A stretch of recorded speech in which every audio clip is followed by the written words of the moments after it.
Finance executive director અને CFO આપણી સાથે જોડાઈ ગયા છે, પીટી નાનાવતી. સર, ગુડ આફ્ટરનૂન, સ્વાગત છે આપનું શો પર. નંબર્સના ફ્રન્ટ પર સર સૌથી પહેલાં કમેન્ટ્સ તમારી લેવા માંગીશ. એક પ્રેશર જોઈ રહ્યા છીએ બધા જ ફ્રન્ટ પર. અગર જોઈએ તો શું કારણો તમને લાગી રહ્યા છે, ક્યાંથી દબાણ આપણે પરિણામ પર જોયું? તો ખાસ કરીને સબસિડીનો ઘટાડો થયો છે, જ્યારે ઇનપુટ પ્રાઇસમાં વધારો થયો છે. એટલે સરકાર, આપ સૌ જાણો છો એમ, લેગમાં કામ કરતી હોય છે. સરકાર રિયલ ટાઈમમાં કામ નથી કરતી હોતી. એટલે ઇનપુટ પ્રાઇસ વધી જાય તો તરત સરકાર સબસિડી વધારી દેવું નથી થતું. એમને વિધિ પ્રોસિજર કર્યા પછી ઇફેક્ટ આવતી હોય છે. એટલે એક જરા Q3માં લેગ આવ્યો છે. એટલે ખાસ કરીને આ માર્જિન ઉપર પ્રેશર આવ્યું છે.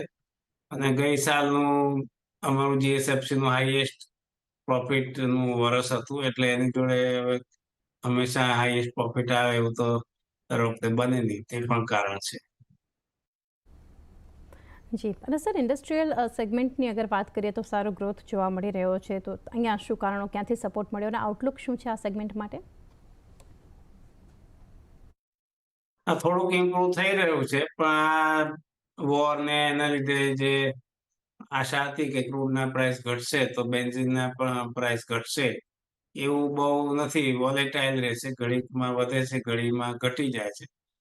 થોડુંક ઇમ્પ્રુવમેન્ટ આવશે Q4માં, અને આશા રાખીએ કે નેક્સ્ટ યરમાં થોડું હજી વધારે સુધારો થાય. જી.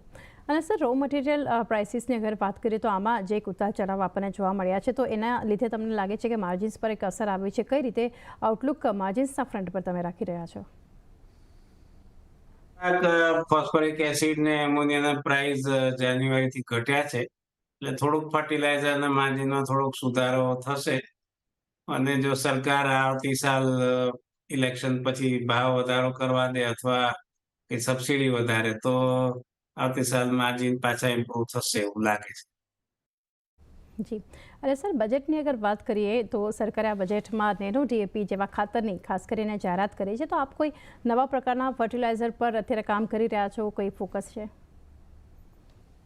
અત્યારે અમે સરદાર સુધન બનાવીએ છીએ, જે ગાયના છાણમાંથી ગોબર ગેસ બનાવ્યા પછી જે સ્લરી વધે એમાંથી આ સરદાર સુધન ખાતર બને છે. એ ઓર્ગેનિક ફર્ટિલાઇઝર છે, એટલે અમે બનાવીએ છીએ. અને નેનો ફર્ટિલાઇઝર માટે ટેકનોલોજી ટાઈઅપ માટે પ્રયાસ ચાલુ છે. તો એ પણ મળશે તો એ પણ બનાવીશું. જી સર. જાન્યુઆરી મહિનામાં એમોનિયા સલ્ફેટનો પ્લાન્ટ જે આપે શરૂ કર્યો છે, તો કેવા પ્રોજેક્શન જે છે આગળ જતા રહી શકે છે ભવિષ્યમાં આવનારા સમય માટે? એટલે એ 1,32,000 ટન વાર્ષિક ઉત્પાદનનો પ્લાન્ટ છે, એમોનિયમ સલ્ફેટ 4th પ્લાન્ટ. અને એનું રિઝલ્ટ આવતી સાલ સારા એવા સ્કેલ ઉપર જોવા મળશે. એટલે અમે આ FY24ના જે વોલ્યુમ લગભગ 20 લાખ ટન કરીશું, એની ઉપર FY25માં 25% વધારો વેચાણમાં કરી શકીશું એવી અમને આશા છે. ઓકે સર, કેપેક્સને લઈને શું યોજના કંપનીની બનતી દેખાઈ રહી છે, અને અન્ય જે કેપેક્સ અત્યારે ચાલી રહ્યા છે આ અંગે શું અપડેટ છે? આ તો અમારા 4 કેપેક્સ મોટા પ્રોજેક્ટો પાઇપલાઇનમાં છે. એક સલ્ફ્યુરિક એસિડનો 5th પ્લાન્ટ SA5 કહીએ છીએ અમે, એ કમિશન થશે આવતી સાલ. પછી HX ક્રિસ્ટલનો પ્લાન્ટ કમિશન થશે. સોલર પાવર 15 મેગાવોટનું કમિશન થશે. અને યુરિયા પ્લાન્ટમાં એનર્જી એફિશિયન્સી લાવવાનો પ્લાન્ટ, આવું માર્ચ 25 સુધી આ 4 પ્લાન્ટ કમિશન કરવાનું અત્યારે પ્લાનિંગ છે. જી. અને ડેટને લઈને સર શું કંપનીની અત્યારે સ્થિતિ બનતી દેખાઈ રહી છે, ત્યાં શું અપડેટ છે? અત્યારે તો 0 ડેટ કંપની છે, ને તાત્કાલિક અમારે મોટા કેપેક્સ નહીં આવે ત્યાં સુધી ડેટ લેવાની જરૂર નહીં પડે, કારણ કે સફિશિયન્ટ રિઝર્વ સરપ્લસ ને કેશ બેલેન્સ છે અત્યારે અમારી પાસે. જી. અને સર, વચગાળાના બજેટની જે આપણે જાહેરાત જોઈ, તો આ અંગે તમારો મત શું? ઘણી બધી જાહેરાત પણ અહીંયા થઈ છે, તો મત કઈ રીતે બની રહ્યો છે? આ બજેટને તમે કઈ રીતે જોયું? બજેટ થોડુંક ટાઈટ છે, એટલે જે ગયા વખતે 2023નું બજેટ હતું એ રિપીટ લગભગ કરવામાં આવ્યું છે. યુરિયા માટે સરકારને નેનો યુરિયાને એને લઈને યુરિયાની સબસિડી ઘટાડી છે, જ્યારે થોડી ફોસ્ફેટિક ફર્ટિલાઇઝર માટે ઇન્ડિજિનિયસ પ્રોડક્શન માટે થોડી વધારી છે.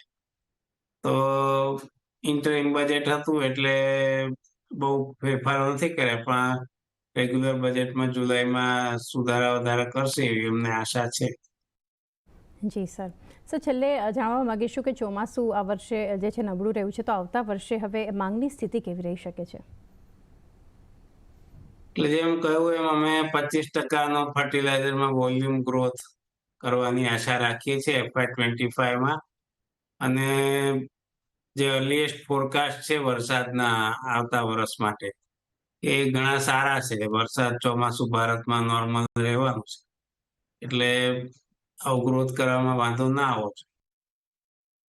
જી નાનાવતી સર, થેન્ક યુ. તમે અમારી સાથે જોડાઈ અને ખાસ ચર્ચા કરી, અને બેસ્ટ વિશેસ સર આવનારા ક્વાર્ટર માટે.